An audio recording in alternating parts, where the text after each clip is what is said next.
So just within the GTA, within the last 2 weeks, I count almost a dozen shootings or other violent offenses that have occurred.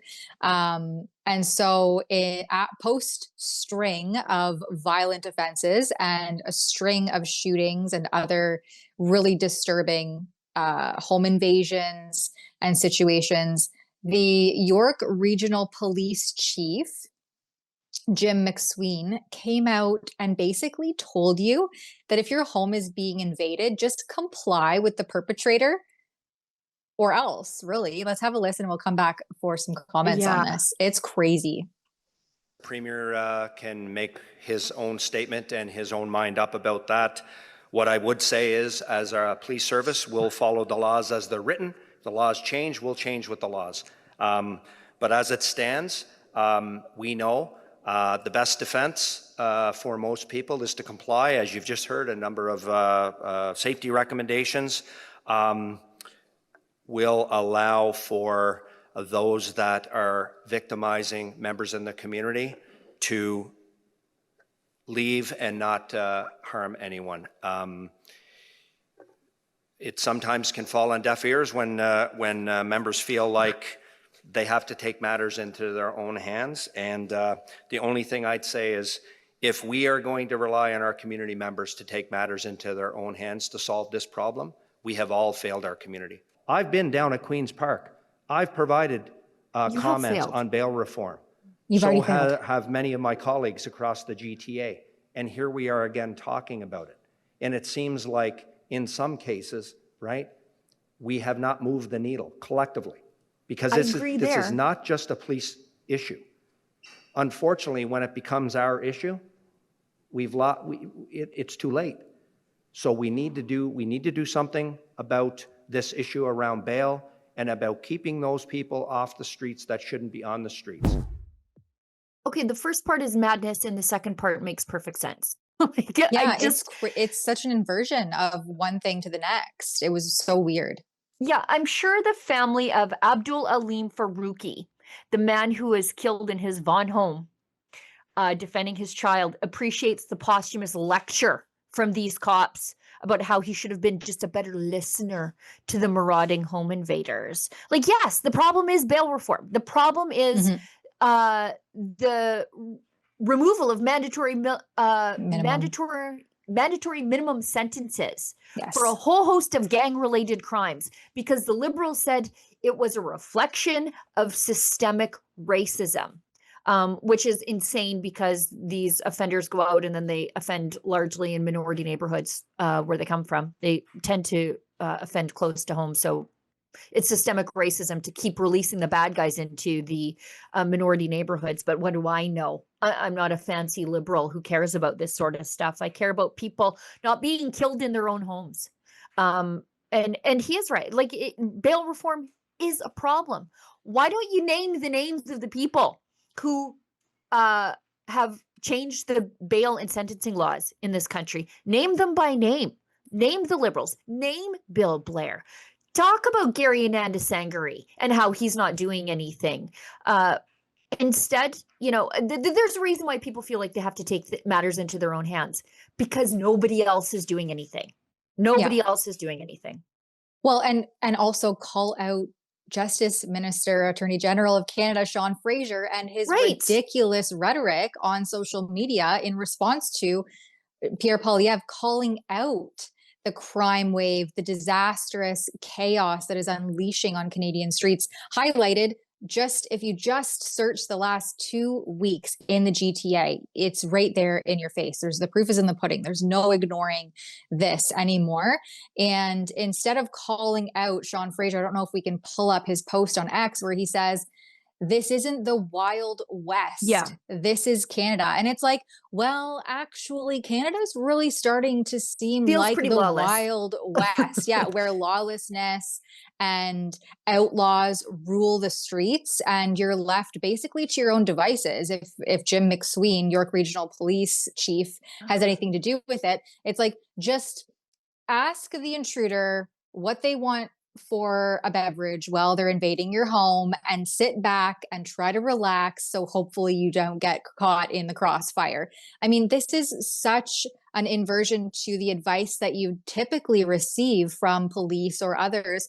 You know, when you're faced with an attack, fight for your life, right? It was always the advice. It was like, fight back as vigorously and aggressively as you can, because that is going to better your chance of, you know, being too difficult. The perp will give up, hopefully, and say, whoa, this is a bit too crazy. I didn't really sign up for this kind of self-defense.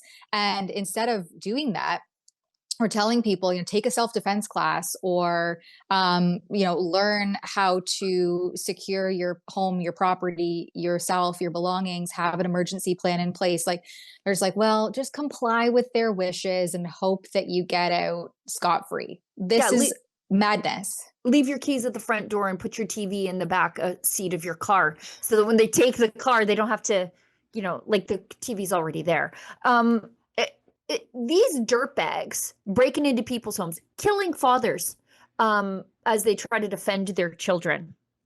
They might think twice if they knew that Canadians had a right to defend themselves by any means necessary in their homes. But instead, we've got a government hell-bent on spending whatever money it takes to disarm us, by the way. So not only do we not have a right to defend ourselves, but they're making sure we don't have the tools in our possession to do it, because they're criminalizing what we do as opposed to what these bad guys do. It's over and over again. We hear, once they finally arrest these guys, they are out on bail, or they are recently released from an excessively short sentence. And there they are again, just off in the community, wreaking havoc. Poilievre, at the beginning of the campaign, he was sort of mocked for pointing out that, frankly, it's a very small number of people committing all the crimes. But they seem to be out on the street being allowed to do this. And here we are, we're seeing it over and over again. And the Durham Regional Police, they absolutely gave it to Sean Fraser, but this isn't the Wild West. We're beyond the Wild West. We are in Chicago zone, heading over towards failed state Mogadishu kind of stuff.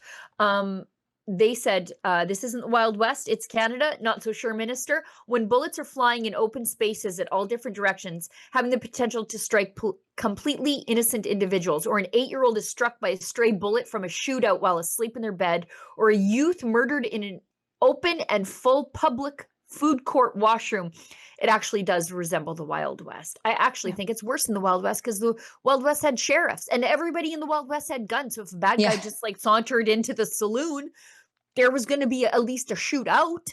But instead, Canadians are butchered in their homes. You say Canadians need real solutions that make us safer, not slogans that inspire fear and chaos. The fact is, your government, I hate when I see grammar mistakes. Same, I caught that one too. Oh, guys, your government has been in place for a decade and offered no concrete solutions or actions to fix problems that are ever increasing. In fact, you have offered empty promises and excuses that favor the offenders rather than the victims of crimes. Vigilantism is not the answer. Maybe it is, maybe it isn't, but it is the next logical step of people who feel like they will not be protected. And he said, please show us what you mean when you say that Canadians will see real solutions and effective changes to the laws, not just more empty promises.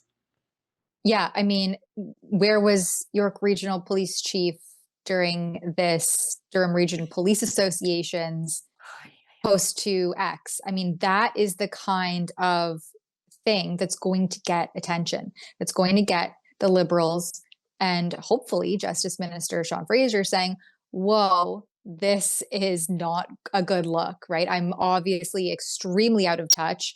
I have a whole security detail, so I'm up here in my ivory tower, Laurentian elite dwelling, out of touch to what's happening on the streets and to the average everyday Canadian who has to now buckle up and prepare for an invasion of such a magnitude that it could quite literally be life or death. I mean, this is craziness. And I mean, and Doug Ford, he's up there politically posturing himself and puffing out his chest saying, we can't stand for this, and trying to align himself with the little guy who has to now worry about securing their home and their property against armed invaders who will be released out on bail before they can even have a nap.